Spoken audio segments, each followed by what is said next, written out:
Welcome back to the Mina Show featuring Lenny, Monday Night Football Recap Edition. The Dolphins upset the Rams on Monday Night Football. We are here to talk about it. We are going to do Winners and Woofs, which means we will have a moment to talk about the Bears firing Shane Waldron. A lot to discuss there. Domonique, I'm excited to get to that. But first, I am interested in hearing what you thought about last night's game because I found it. I picked the Dolphins to win, actually. But I found the way they won to be surprising and not at all what I expected. Yeah, I mean, I'm with you. You expect this explosive offense to be the story because that's, at least for me, that's the Dolphins that you remember. And they still had some explosive plays, but this was like red zone defense and defense in general kind of led affair for the Dolphins. So it was nice to see in back-to-back weeks with young Chop getting some sacks, which is nice. That's the answer, or that's one of those things is pass rush is one of those kind of major things in football that it's a box that you feel like you need to check if you're going to be a legitimate football team. And I guess there's some debate on whether the Dolphins fall into that category or not, but they have some pieces that I think should give Dolphins fans some confidence going forward. Young Chop and 38-year-old Calais Campbell Calais, getting it. He was amazing in this game. Have you ever seen that tweet that's like us in our 30s talking about NFL players in their 30s? A modern marvel. It's incredible that he even gets out of bed in the morning. But I feel like Calais is, 38 years old. You can see why a bunch of teams, including, I believe, the Ravens, put in calls to get him because he is still playing at such a high level. And I guess let's start on that side of the ball because that really is a big part of why they won, the Dolphins' defense and their defensive game plan. The pass rush, the interior pass rush, I thought really the Rams' offensive line struggled with some of the games that they were playing up front. The Rams went back to their old, or probably not back to, they had signed Jonah Jackson as a free agent. He came in center in this game. He had been hurt. They had been playing a rookie, Bo Limmer. Steve Avila came back. And the offensive line actually looked worse to me, Domonique, in this game than it has so far this year. Yeah, I mean, they look worse, but I also think, like, to your point, the Dolphins look better or look great. Like, it wasn't, to me, like, just a total offensive line failure. It was like they were getting beat. And your point about Calais Campbell is a good one because he's 38, I guess, but he's also – he falls into the category, I think because he's not like eye-popping explosive, but he falls into a superhuman category of like the way that he's built and the way that he moves. Like people aren't supposed to be made like that. He kind of looks like a bigger version of Cam Newton in that anyone who's seen Cam Newton in person, he kind of looks like a superhero. Calais Campbell is like that too, but he's bigger when you're 300 pounds and have the flattest stomach anyone's ever seen. That it really still feels like he can do whatever he wants. He's so big and so powerful. And then he's smart because he's a veteran. So, yeah, he finds ways to have an impact, and he felt like the best player on that defense. And then, I mean, I don't want to shortchange my secondary guys because they played well in the back end too. And when you look at this Dolphins defensive roster, it's like there's a lot of good players on it, and I shouldn't be as surprised as I am that they played as well as they did. Jalen Ramsey's still playing at a high level as well. Still really, really good tackler. It's kind of been interesting because he's been more in the slot this year with Miami, and it's been interesting because he's played so many different roles. I was actually thinking, like with the Rams, you remember he played that star position where you want him on the football more closer to the line of scrimmage, and he still, it was just some really big tackles in this game. I thought overall, the Dolphins defense, Anthony Weaver's defensive coordinator comes from Baltimore. I thought they had a fantastic game plan for the Rams. It felt like, Domonique, they were all over a lot of their core play action concepts. Still got some big Kupp and Nakua catches, but they were all really difficult throws. Like they made Stafford work for it. It's like, okay, if you're going to hit, the deep out opposite hash, fine. But we're going to take away the middle of the field. Both defenses, actually, we'll talk about the Rams side of this. I thought did a good job of that. I just came away from this really impressed with Anthony Weaver, to be honest, because that's a very, very difficult matchup against Sean McVay and his offense. And I felt like the Dolphins defense really got the better of them. Yeah, I think this is a credit to like they have a pretty veteran group, and especially in the secondary, it's a lot of players who've played a long time, pretty smart players who are comfortable with just about any scheme, played in a bunch of different schemes, and understand game plan and down and distance and situation. It felt like they were very anticipatory in the things that they were looking to take away, and when they were looking to take away. And you're right, I guess it might have been the biggest play that the Rams had was like a long field out to Cooper Kupp. It was like a Yeah. one-handed catch by Kupp. It's like, all right, if you're gonna Yeah. do that, then Yeah. fine. If you're gonna beat us with a steady diet of that, then you deserve to win the game. And they just couldn't. It was rare to find the Dolphins out of position or out of place or uncomfortable. It's a credit to old people like me. We're still good. We have value. Well, Stafford's old and it was not his best game.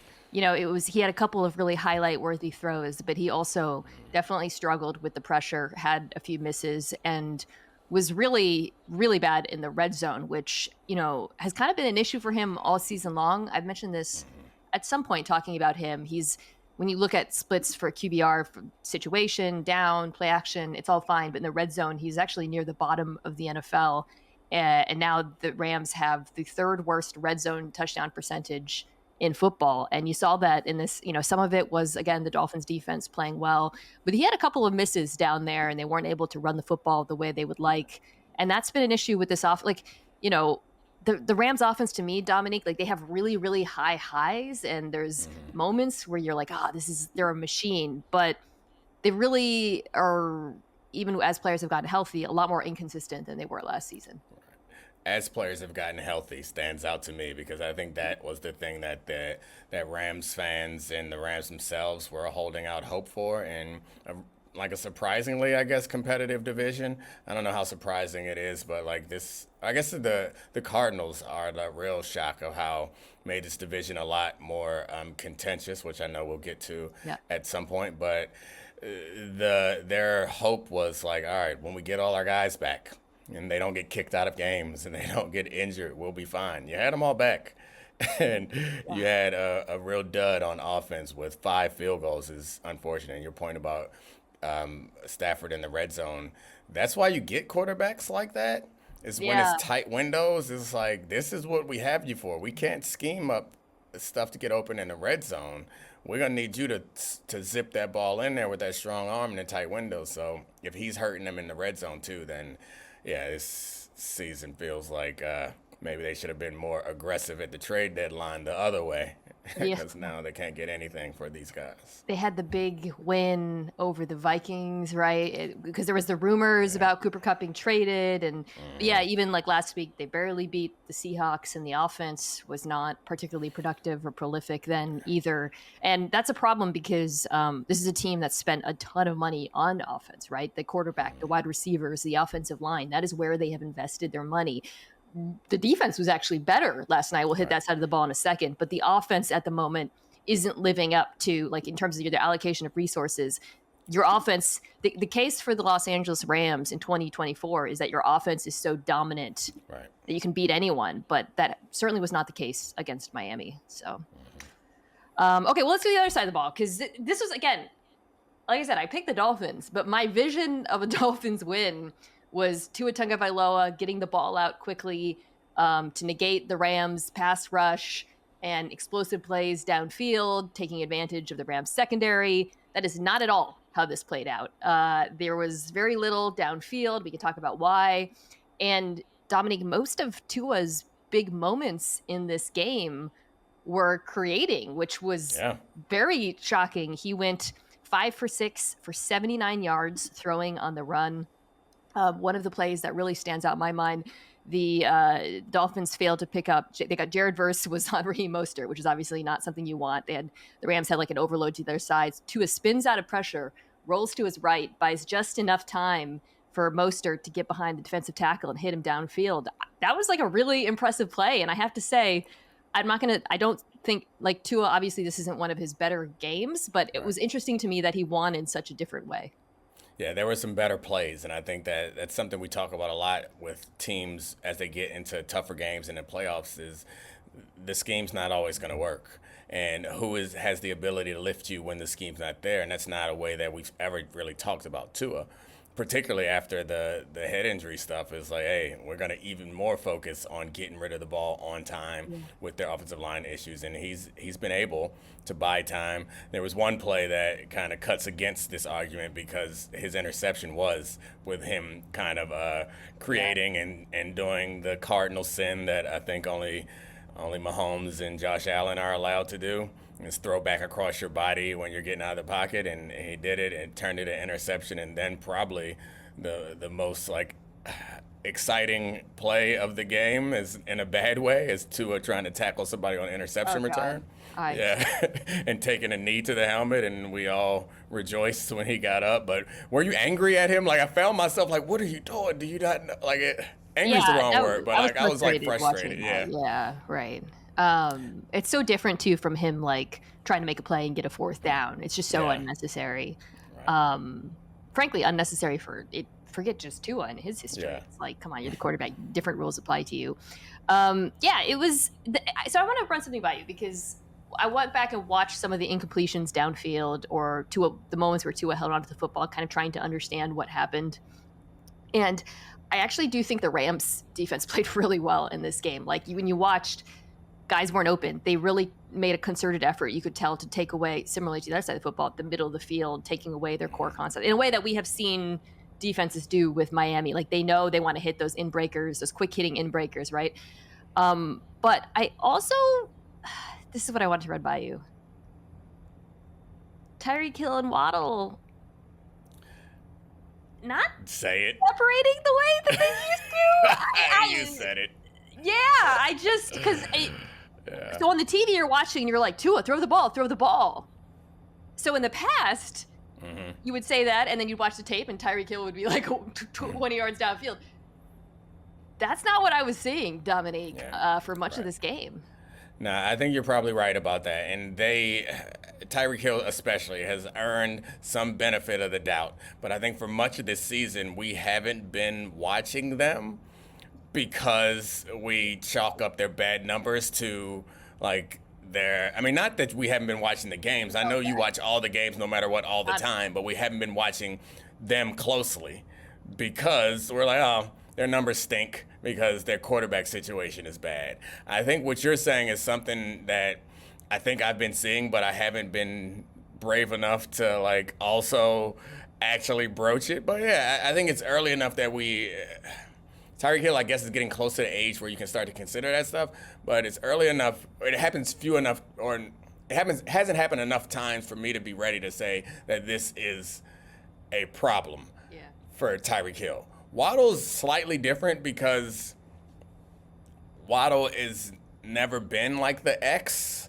and it's always been the second best corner and not getting double coverage. So, like, I have a little less, like, leeway for Waddle because I don't know that we've seen how good he actually is in that situation. But, I mean, he was explosive as hell. So I guess for both of them, it's not a take. It's a take that I like that you brought out, but it's not like a full-on, at least for me. Like, I need a few more weeks of them not getting separation for me to be like, hey, this is a problem. Let me recalibrate this a little bit. When I watch them, I'm not like, oh, they're washed, they're not getting open. Yeah. What I think this offense, the last 3 years, was so based not just on them getting open, but getting open unbelievably quickly.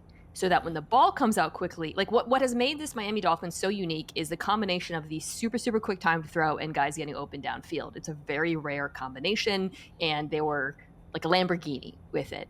So you still have a quarterback who's going to throw the ball quickly, or can, but if guys aren't getting open immediately, and some of it is, again, the defense I thought did a really good job taking away some of that stuff, that sort of fundamental structure of your offense doesn't work the same way. And that's what I saw on tape in this game. And that's where I think they need to evolve, right? Because if you can't count on those quick, like 15-yard hitters, right, down up the seams, you have to find other ways to be explosive. You have to find other ways also, particularly to take advantage of Tua's quick release. And you saw them do that a little bit. I thought the catch and run with Jonnu Smith was a good example too. Like, there are opportunities for guys underneath, but this offense can't be exactly what it was, I think, the prior few years. I think the Lamborghini analogy is an interesting one. I don't know, there might be like a better one out there, but I think the point that you're making that I agree with is for every offense or even for every defense, there's kind of always a foundational piece, and sometimes that piece is a player. But in actuality, it's often a skill. Yeah. And like this is one of the things. If you're going to have a quarterback who can't get hit but releases the ball quickly, and an O line that's not great, in order to have a good offense, you're going to need receivers that defenders are afraid to press, which is like Tyreek Hill is that, and receivers that are or ways to get them open quickly, which is why the motion that McDaniel was doing last season and still doing it now was so special because it would help to get them open quickly. This offense is, and I want to say this offense only, but this offense does feel unique because of those unique limitations and the way that they found around it. I will say that this offense is to some degree built on a bit of a house of cards in that there are some like foundational pieces, like the Lions. Their offensive line is so good that it's hard for me to imagine a way where that could fall apart. This, for what you're pointing out about the Dolphins, is like, if we cannot design a way or our players aren't unique enough to get open quickly, then we're in a situation where we're asking Tua to create and we're asking the O-line to hold up, and those are all weaknesses. Yeah, I wonder if they'll have to go into this offseason looking for different types of players, right? And just kind of having to adjust certain things. I do want to give credit to the Rams defense, though. Like I said, I thought the game plan was really good. They were really well coached. The linebackers, which I've been believed were a weakness of this team. I mean, Christian Roseboom had like the game of his life. And then up front, obviously, Jared Verse has been Defensive Rookie of the Year, outstanding. But I thought Kobe Turner, who's a second-year player, was really the star of this game for me, just wrecking havoc up the middle.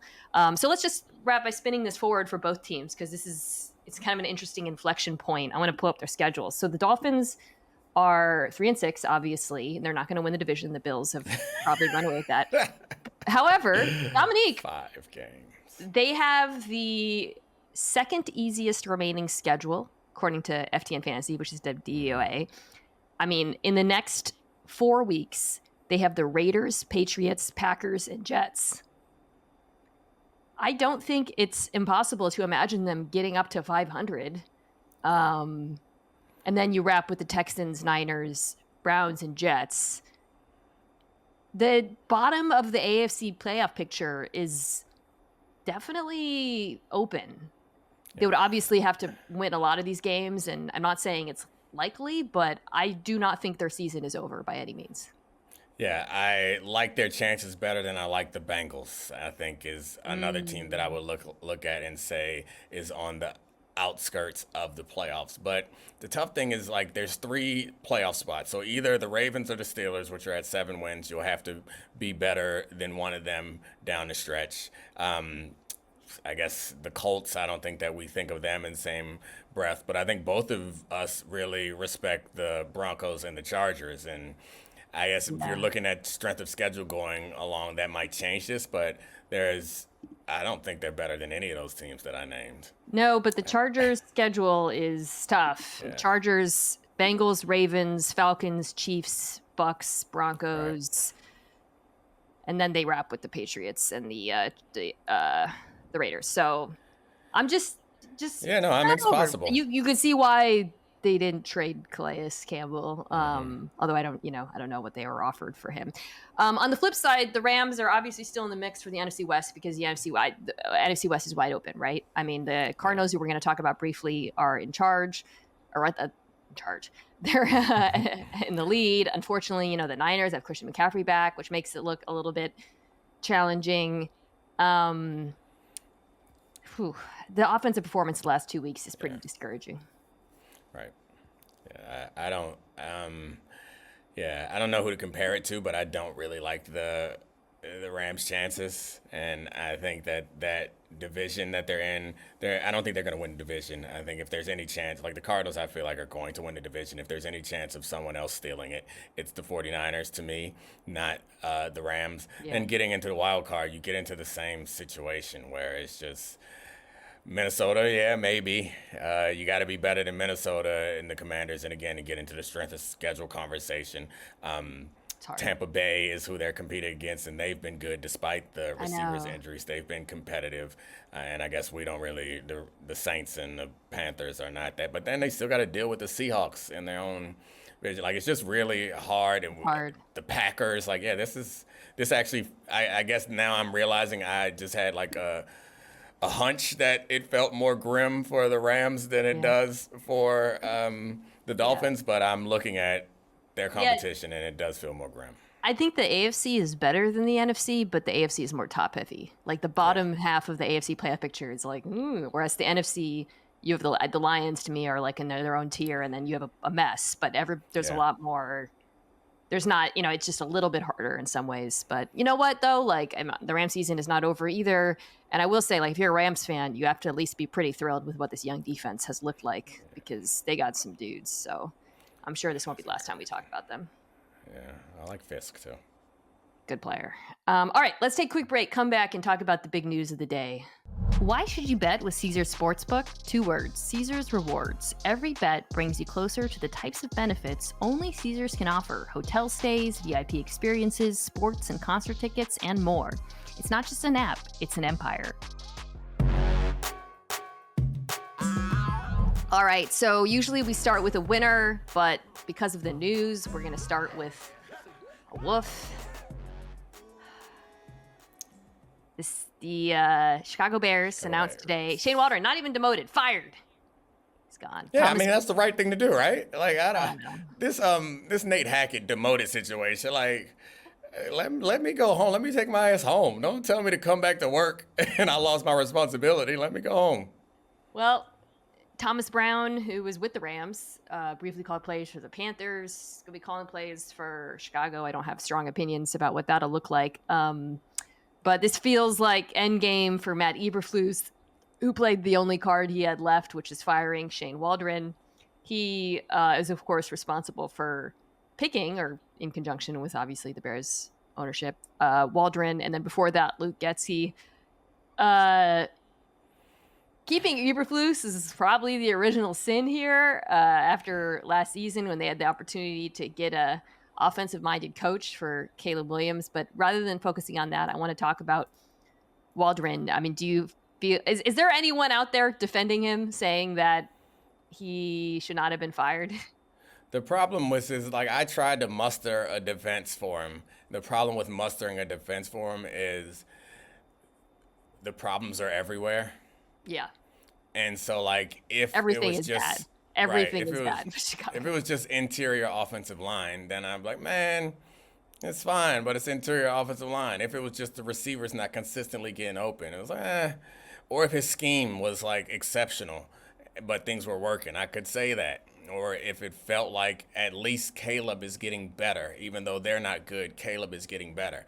There's so many problems that you can't blame anybody but the man in charge, and the man in charge happens to be Shane Waldron. It's such a quick trigger to have on him, but it seems appropriate. I don't know what'll get better, but I guess the strategy going into the game, because you can't change it. Like, they're going to run the same general themes. I will say this, though. The one thing, I've been asked about this a bunch today, obviously, but the biggest takeaway that I've had, and this is kind of related to what we're talking about with the Dolphins, is every offense and defense needs an identity. And by that, I mean they need something that they can rely on. And when I look at this team and I'm like, all right, it's first down. What we going to do? Let's do our thing. I don't know what that is. Like, it's not quick game. It's not play action. It's not running the ball. It's not screens. They ain't good at and, like, you need to be good at something, one thing to build off of. It's weird how bad they're running the football, too, because they got good backs. And, I've said this in the past few weeks, but I almost have trouble talking about this team because everything is so bad. It's right, like you said, it's not really one thing or the other. I think though, with Caleb, who's playing poorly, make no doubt about it, the way that he's playing poorly justifies this decision to me, which is to say, obviously, he's holding on to the football and all of that. But I was just talking to Nate about this.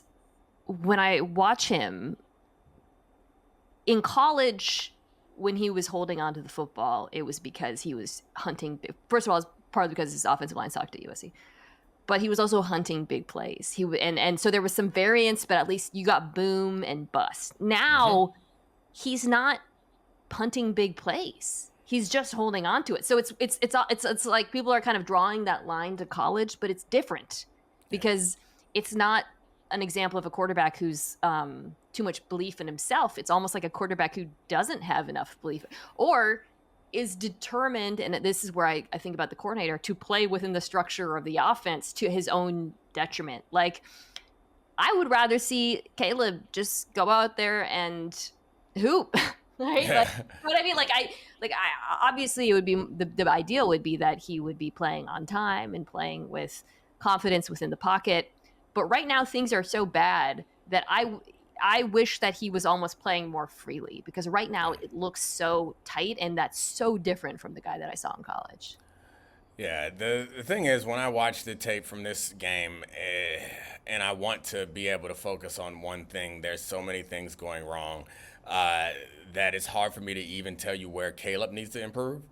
And there are situations where people are open, and I'm like, oh, Caleb, just get rid of the ball. Yeah, right. But then you watch 5 other situations where it's time to get rid of the ball, and the guy is in tight man coverage, and I'm like, I get why you don't trust that guy is going to be open there. And then there's the series of plays where the guard gets beat and like the pass rusher is almost untouched running into the backfield. And it feels like you put all that on to one player, and it's like a lot to ask. And then you get the reports that they're putting a lot on his plate as far as knowing protections and knowing the full offense. It's like all this is happening, and he doesn't have any one thing that he can be like, all right, let's just hand it to Swift. He'll give us 3 yards, and we'll reset, and we'll be all right. I mean, thank God that their defense is at least respectable, because that it would be a much uglier situation if they didn't have that. Yeah, I think people will look at this and also consider the last game and compare him to the guy on the other side of the field. Like, at this point, it's not, Jane Daniels is in a different league, but Drake May playing terrible offensive line, terrible receivers, and he still looks better, right? So you look at that and you say, okay, well, comps wise, we're really going to make excuses for Caleb, but that's not how this works. Like, we're not looking at them. This isn't like, we're not comparing him to Drake May. We're like asking why the offense in Chicago looks so bad, and like everything around him looks terrible to me. The receivers, I think this is a big reason why I would, once again, I think it's very justified to fire Waldron. Coming into this season, I, along with everybody, was guilty of being like, wow, this is an amazing situation. These receivers are incredible. They all seem miscast. Yeah. I mean, yep. I mean, yeah. Why so much Keenan Allen? Yeah, and to your point earlier about Tyreek Hill getting separation, Keenan Allen's not getting separation. He's not getting open. And DJ Moore is sacrificial X way too often in this offense. Exactly. It's like, no, you're fine. You put it better than I was going to. I think of DJ Moore a lot closer to Deebo Samuel than I do to Jamar Chase. And so, like, they're asking him to be Jamar Chase when that ain't really what he is, and that's tough. And, like, I don't know how good a Dunze is yet. I haven't seen it. He started this game with a drop, but he's rookie. Like, all the rookie receivers have had ups and downs. Mm-hmm. But he, to me, should be in that role. He is the X receiver in this offense. You want to get the ball in DJ Moore's hands in space. Right. I would rather have him be the underneath option than Keenan Allen. I don't know. I mean, and again, you see that, and you go back to Seattle where, there was a lot of ISO ball with the Seahawks, a lot of very outside the numbers, very asking the receivers to win one-on-ones, and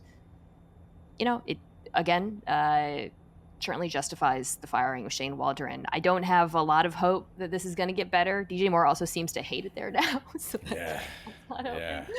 But yeah, you should, by the way, you were talking about mustering a defense. I feel like a good bit would be like public defender who knows he has to defend a criminal, like just giving you the 5 hardest cases to defend.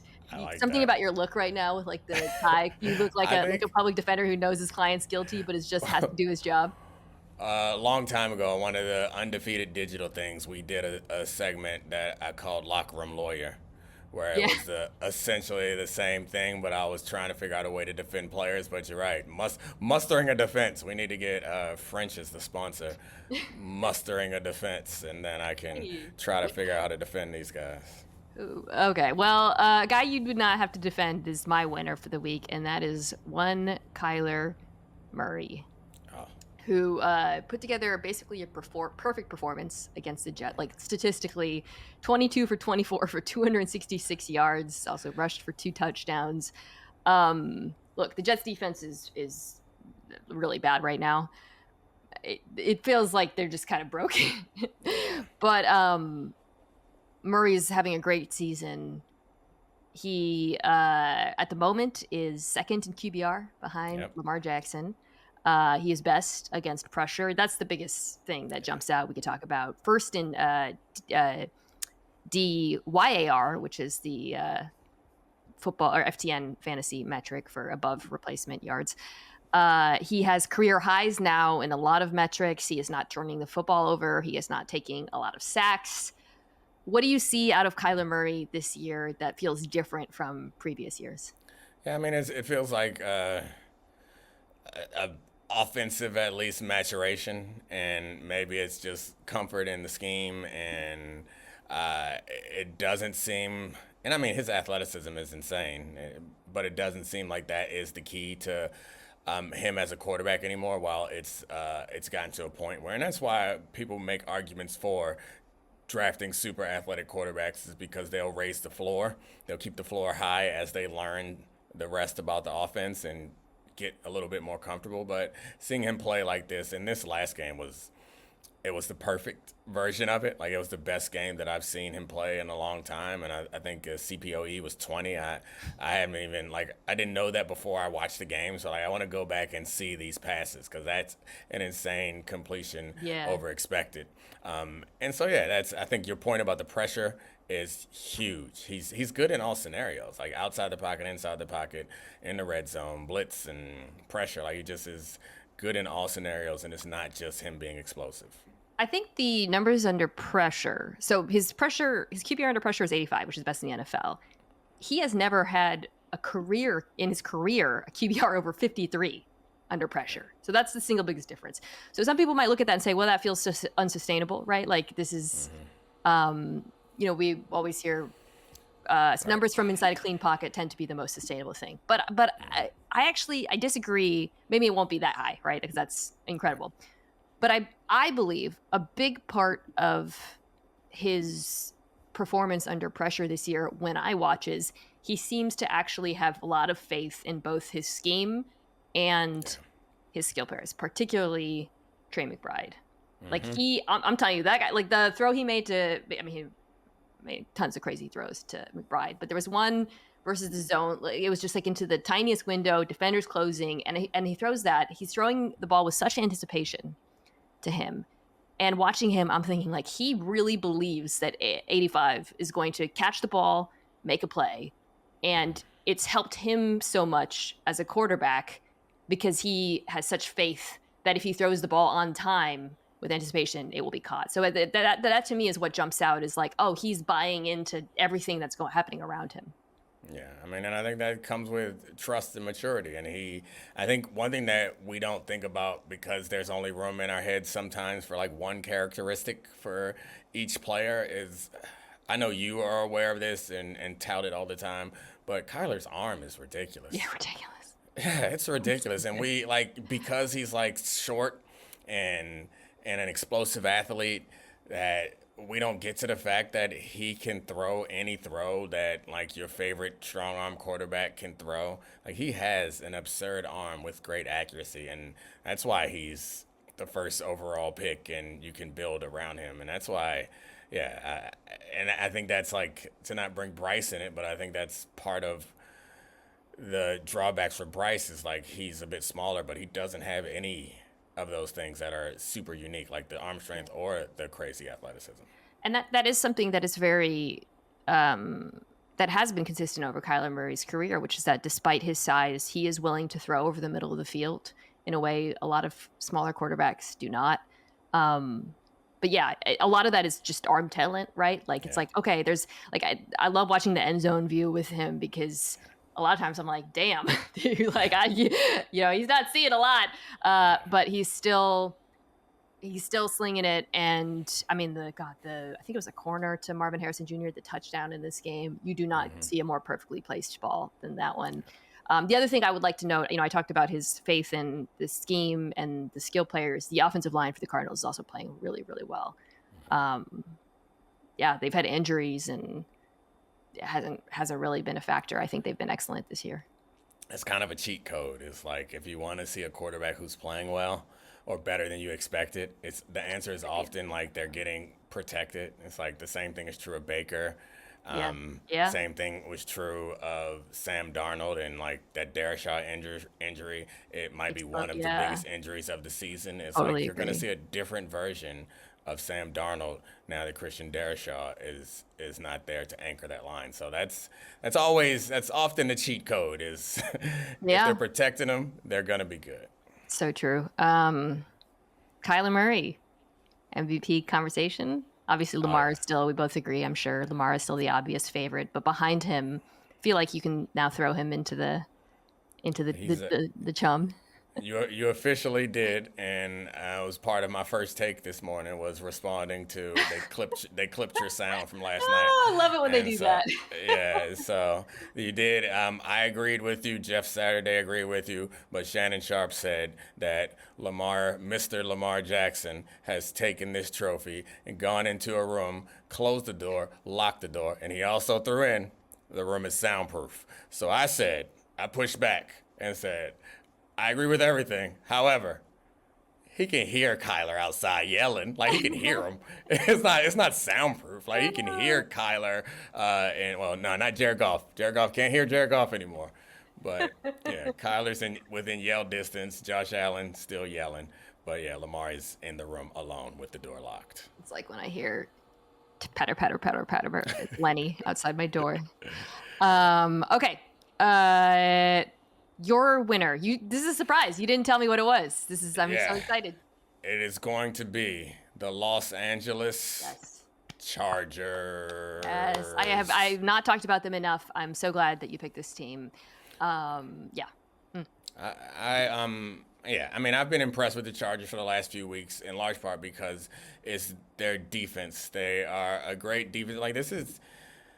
They've been a really, really good defensive team, and I was surprised by it so far this season, so I went back to watch and figure out what's the tricky stuff that they're doing. Like, how are they using Sims to fool anybody? Which college did Jesse Mentor bring in here?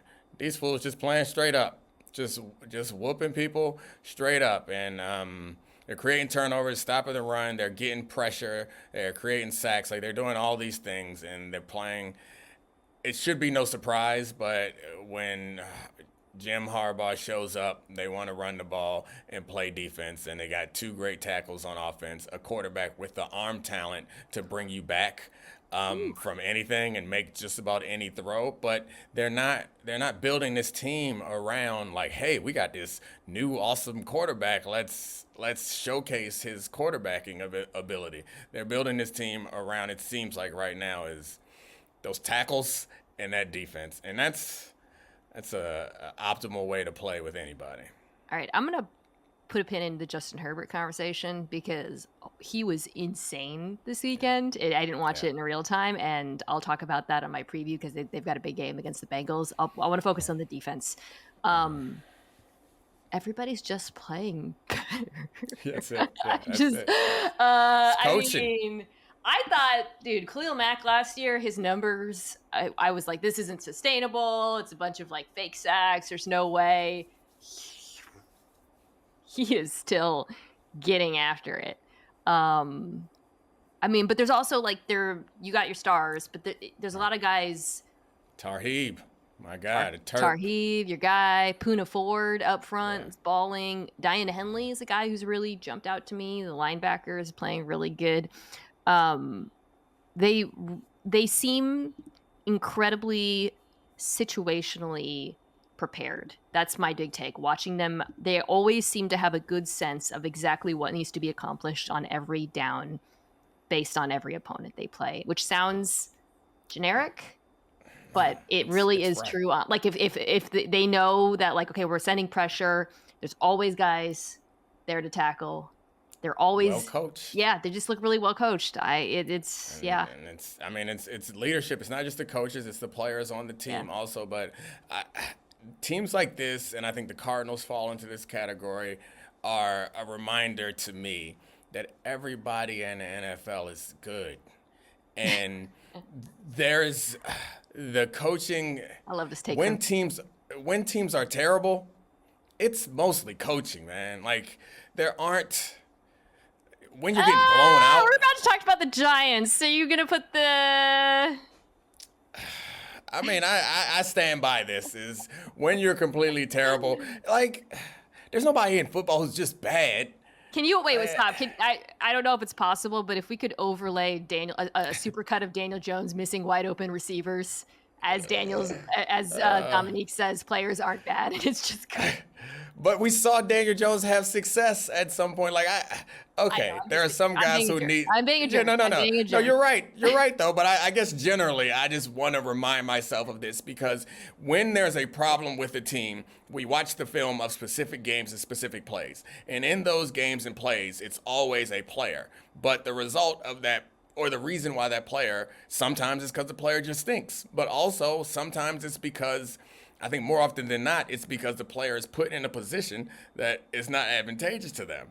And it's also not prepared. Like, I think when there are blowouts, that's what I'm talking about. Like, yeah, there are some teams that are better than the others. But when you just are, like, non-competitive, that should be unacceptable in the NFL. And, well, I think also the Chargers are really an illustration of how coaching elevates the players you already have on your roster, and certainly the defense is the case. I dramatically underestimated this defense coming into this season. They are super legit, and I enjoy watching them. The offense, I don't enjoy watching as much, but the quarterback is balling, and I'll talk about that a little bit more on Wednesday. But they're right in the mix of things. We talked about their schedule; it's difficult, but they have that ability to drag teams to hell. I think that makes every game competitive. So. Yeah, I'm really enjoying watching this season. And the other thing is, like, obviously, I don't think anyone thinks they're a Super Bowl team this year, but it's so obvious that the foundation is being laid for long-term success. So that's pretty cool. So yeah. Okay. The Giants. So this is kind of a requiem for the Giants because, I mean, their season was already over, but when you lose to the Panthers, it's super over. And unfortunately, they got not just a national showcase, but an international showcase because this was the Germany game. Bryce Young, back-to-back wins. Love that for him. So earlier, we talked about Kyler Murray's performance under pressure and how his QBR is like 85. What do you think Daniel Jones's QBR under pressure is this year? If you had to guess. QBR is on a scale of 0 to 100. Yeah, I would give 11 based on the clip I saw going viral of your show the other day. 4.6. Oh, it's even worse than 11. That's terrible. Ugh. Yeah. There's been games this year where honestly he actually has not been that bad. I mean, they beat the Seahawks, but this feels like the end. And I think that the Carolina performance was particularly brutal because a lot of it was very obviously his fault, right? Missing guys, not feeling the rush, things we have seen over the course of his career. And it obviously opens the question of whether or not they want to start Drew Lock, not because Drew Lock is obviously better than Daniel Jones, but because of the fear of triggering that $23 million injury guarantee for next year. Do you think it's time to make that move? I heard Schefter hinting around it. So, I don't think that Schefter is hinting towards that if it's not a thing that's going to happen. I guess I could double check and look it up right now, but I'm pretty sure that Schefter was hinting towards Daniel Jones having started his last game for the Giants. So I think that's coming. Here we go. We're going to roll out this muster a defense segment. Wait, again, okay.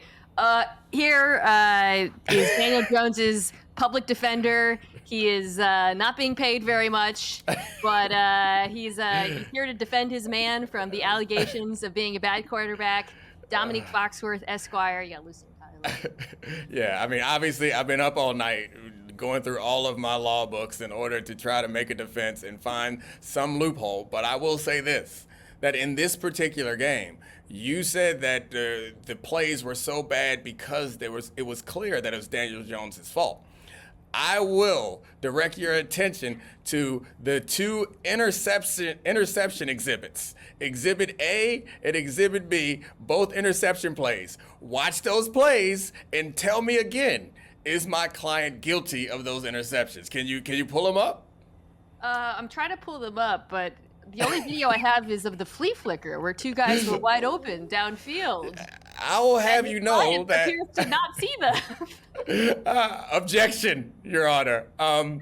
Flea flicker is a nonsense play. Stop having my man do nonsense plays. Would you have given him credit for being a great passer if he completed a pass on the flea flicker? No. So we should not give him blame for failing on a flea flicker. It's not a real football play. It's BS. And my client's free. How much would you pay for mic'd up of Brian Dable's brain in that moment? Yeah, it would be profanity laden. Yeah, that was tough. I'm sure he was pissed because people were open, but Daniel was uncomfortable. So let's spin this forward because we know he's not the future. The question of when they bench him is obviously the question facing them in the moment, but in the long term, it'll be interesting to see whether the GM and the head coach retain their jobs. Guessing not. You could certainly argue that Dable, it's not his fault, but the record is what it is. It's harder to make I'm sorry. Yeah.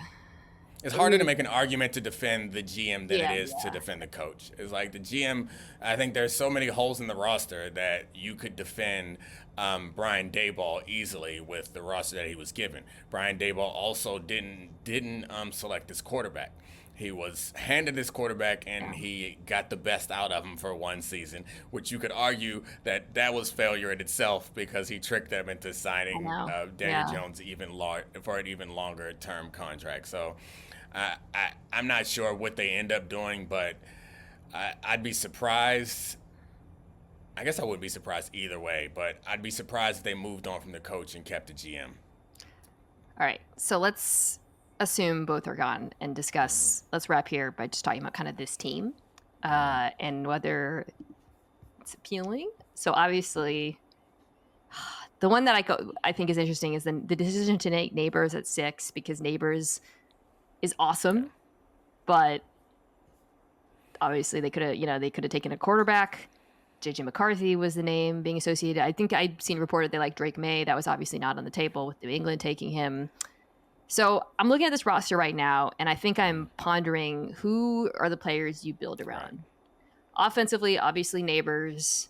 The tackles are playing okay. The offensive line is actually not that bad this year, I would argue. Tracy, obviously, I think is, even though he's fumble, he's pretty good. But I think that's solid with that fumble. Yeah, that's it. It's the offensive line, Neighbors, and Neighbors has had a lot of head injuries early in his career, more than I think you would like. That's concerning. So I would try to sit him down and make sure that we don't compile that for the rest of the season. Yeah. But I think those are defensively, Neal, Tracy, Neighbors. Defensively, there's more. So you got Lawrence, obviously. Brian Burns has played well. Thibodeau's been hurt. The linebackers are fine. Drew Phillips looks good. Safety, Tyler Nubin, who they drafted this year, is okay, but you need corners desperately. Right. My man Banks from Maryland didn't quite pan out. That hurts. So they need to draft some more corners. I guess this is the tougher question is what do you do with a player like Dexter Lawrence for the long term? Is like there are some hard decisions to be made. Like Dexter Lawrence is in his prime. Yeah. Your team is not in its prime. So I could understand that would be a move that would be worth making before the draft is like Dexter Lawrence can go somewhere and go win a championship and go help out some other team, but he is more valuable to them as an asset than he is as a player, I think. That is going to be an interesting offseason conversation because I don't disagree. All right, well, New York Giants, it's been a tough year. But hey, the good news is it would have been worse if Daniel Jones was just mid and you muddled along and I'm trying to spin this. He's not hurt. He's not hurt. Not hurt. There you go. He's not hurt. Congratulations. You are not stuck with that injury guarantee. All right, maybe I'll be the public defender next week. You can choose something for me to defend. I like this bit. As always, you guys should check out the Domonique Foxworth show wherever you get your podcasts. Also on YouTube. I will join the show on Friday, as I always do. Otherwise, I'll be back later this week to preview Week 11. Very exciting Week 11. Great slate of games with Ben Solak, and I'll see you then.